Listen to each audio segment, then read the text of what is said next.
was completely destroyed by water. Noah's flood never destroyed the heavens by water. The heavens just opened up.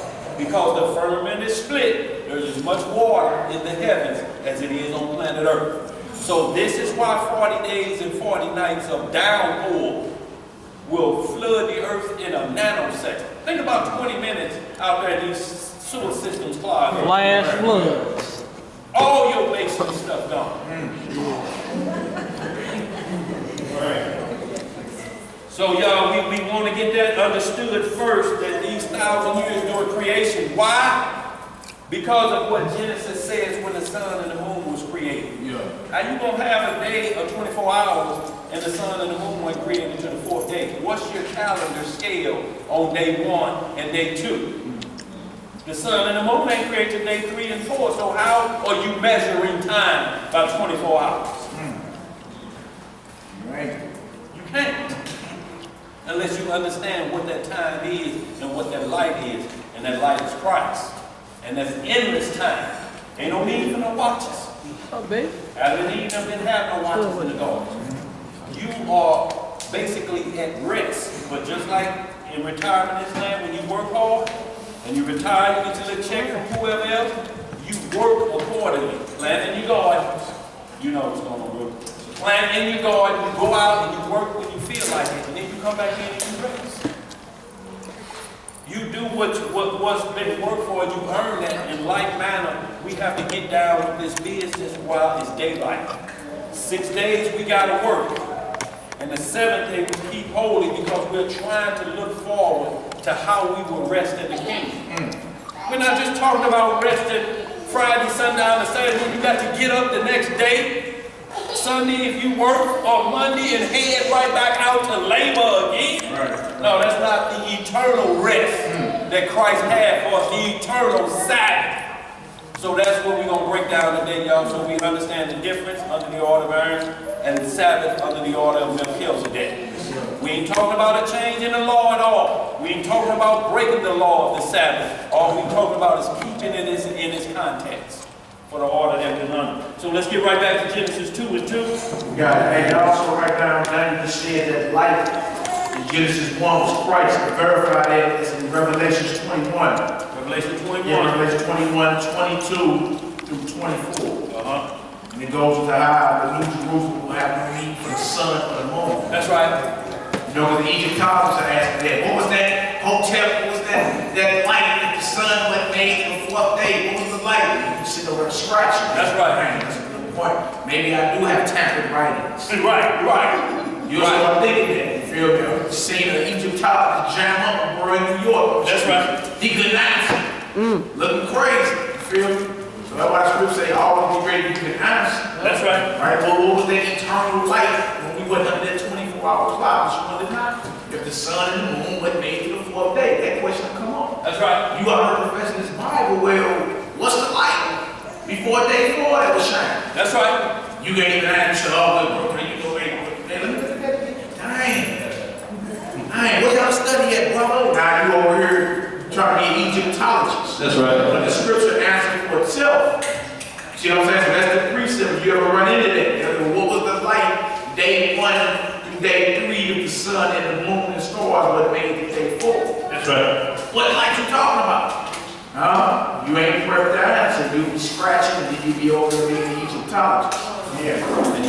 And you see also Isaiah 60:19 says the same exact thing in Revelation 21. So it'll say the same exact thing Brother Mallory is speaking of. So all y'all be prepared and ready to answer, fully persuaded in your mind to gain the naysayer. You know what a naysayer is? Somebody that always do their lip like this every time you say something.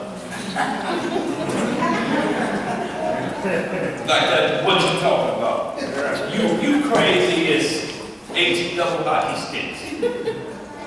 No, you gotta be ready to turn that lip from like this to that hand on the chin, like, okay, that makes sense now. I ain't crazy, but that makes sense now. I ain't never understood it from that perspective. And y'all, that's how you gain soul. But if you going out here scratching doctrine, ain't nobody gonna listen to that. You scratching and them. All that means is walk sales of Destiny. From that chasing, from all that scratching. Let's move on. Genesis chapter 2, verse 1. That's something y'all understand. There's people out here how to train real quick. That's right. The elder told me that when I first came around. You gotta watch out. Watch your fights you pick. If you ain't ready, you know what I'm saying, go on back, sit back, study, then come out swinging. Because people are highly trained. And they're wickedness out here. You know what I'm saying? You think they don't know the scripture, they know the scripture too. That's right. It's subvert whole house. Yes, sir. Gain soul. So if it's a certain topic on the table on Facebook, you ain't ready, you can stand down. Stand down. Until you studied up and fully persuaded, then you go in there swinging. So you can gain somebody. Then it won't be brother down there at the camp said this. You like, oh, well, according to this precept, this is what that means. Yep. You go into the scripture, you won't be Steve dialing down you with me like, right, well, what's that one script? Right. You know what I'm saying? But you been out here screaming, you done picked the fight, but you ain't ready, you ain't ready to finish. Mortal Kombat, finish. You ain't ready to finish. That's right. Don't finish moving part. You just do a punch and you see that he weaved it, he blocked it, counted you back. You ain't studied your enemy. That's right. Everything Floyd Mayweather supposed to know, he studied weave out the box. That's right. You know what he gonna do, when he gonna do it, and he attack. If you ain't ready, don't get the ring. Right. That don't mean you ain't gonna be ready, you just want to study up to get there. Then when you get there, oh, okay, he said this next time I bump into him, I got something. And you'll come to that key, and you finish it. Now he ready. Let me come on down here and study with you. That's right. Instead of doing this service to the script. All right, this is Genesis 2. Genesis chapter 2, verse 1. Thus the heavens and the earth were finished, and all the host of them. And all the host of them. So from Genesis chapter 1 and 1 all the way down to verse 31 is telling you the whole host of how the heavens were created. A lot of times you see Genesis 1:26 where some will say, okay, that was the first man and woman created. And then Adam was created in Genesis chapter 2, verse 7. But as you go on to study more in the book of John, you see that he was that first man created Adam. And there's no other group of people out here that was created on the 6th day. Why? Because if it was, ain't no more righteous about it. Whatever happened to them? If you say that was the people down at the land of Nile where Cain went to, who are these people? Who are these people? What does the Most High call their lineage? He names Cain's lineage and all his family, Lamech and all of that. Who is this strange group of people out here then? Now, if you say that there was people that once walked this earth possibly before Adam, we could probably possibly talk about that. But it's going to entail some deep discussion. Because they'll pull it up, dinosaur bones and everything every day. And they never will put them inside of 10,000 years. Why do they keep putting these things billions of years, of hundreds of thousands of years, or at least 70,000 a year? This is the missing link between Genesis 1 and 1 and 1 and 2. Why we got these same things on planet Earth? Because the Earth will abide forever. Understand that the Earth was never destroyed completely to where it could never inhabit anything anymore. But it was destroyed to the point that where everything that breathed at one time never existed on planet Earth again. But the Most High say, I'm going to wipe it clean the same way this time, but with fire. But I got a safe haven for the remnant. And y'all will behoove us to get in that remnant. Go ahead, man. That's a good point. He wrote Genesis 1 and 28, the verse down from what you talk about. Says, be fruitful and multiply and replenish. Replenish the earth. You don't move into a new house and cabinets up there and say, well, we got to refill these. Why? Ain't there no Uncle Ben's up there, no Cheerios up there? When you replenish it. Replenish means to fill again. Let's get it. Where we at? Genesis 2, verse 2. And on the seventh day, God ended his work which he had made, and he rested on the seventh day from all his work which he had made. See, and when he talks about his seventh day, he talks about it in a sense like he had already counted them off. So if the sun and moon is created on the fourth day, how do you get that cycle? Well, when he talks about the sun and the moon in the fourth day, he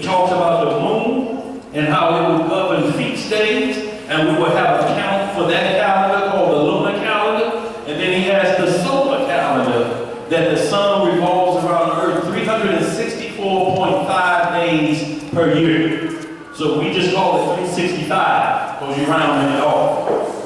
But that calendar determines one whole year of 12 calendar months for the lunar calendar as well. But there's a difference in one of them that explains the week or that 7th day that he's talking about, that it never moves. If we went off the lunar calendar for the Sabbath day would change every month. You'll be having a Sabbath day on a Wednesday or Thursday. It would really require us to send somebody over to Jerusalem with an iPhone and tell them to text us back so we know what day the Sabbath is. No, but it's already set on every calendar in the world. And understand this, before Moses then was given the Ten Commandments, the Sabbath was still in effect. So how did we know it then? Before we would give our re-instruction on what the Sabbath day was, they were still keeping it. So we have to understand what order were they keeping it under then, because it was established.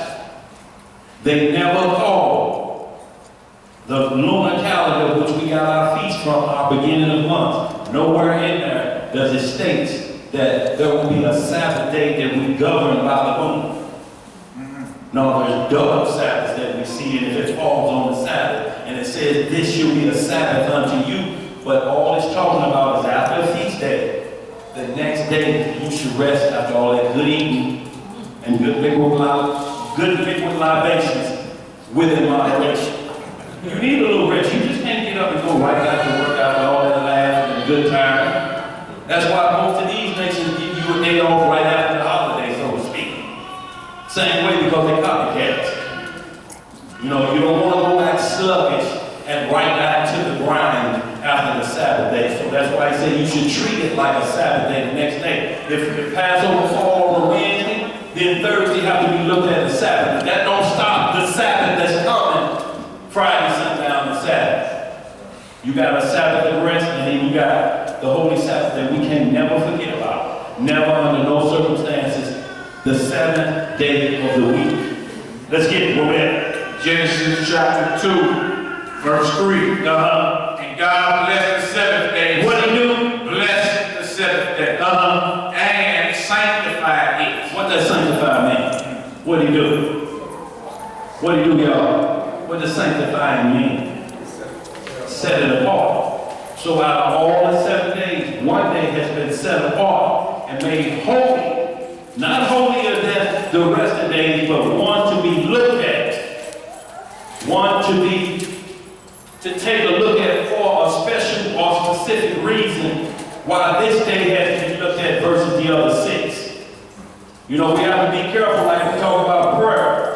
3 times a day you're supposed to go in your closet. Does that mean all you're supposed to do is pray 3 times a day? No, it don't mean that. You can pray all day, every day. But there's a set time, like there's a set Sabbath day. There's a set day away from the other 6 that we have to truly understand to keep it holy, completely devoted to our deity. Let's get some more of this, just one more verse. No, wait, that's good. Verse 3, that's good. Verse 3.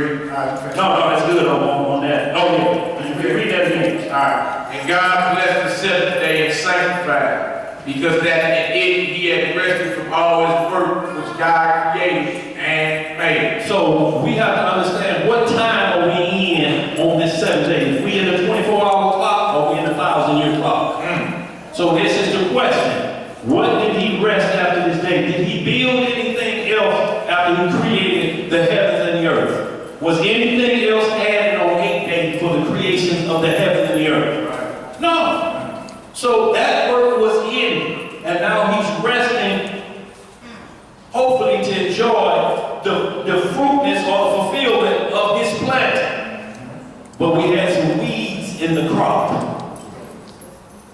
And it made it hard for us because Adam and Eve should have been comfortable, like what we are seeking for if we make it to the kingdom. Not having to labor and toil. No red slips from the electric company.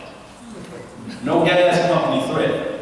I'm going to give you 20 minutes if you're down the slips after that, bro. I'm going to cut it off. None of that. That's what Adam and Eve was told they would have to face, right?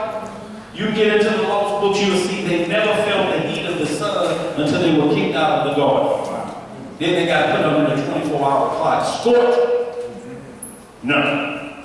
So let's get right to the matter of the Sabbath day. We're going to some Exodus chapter 16.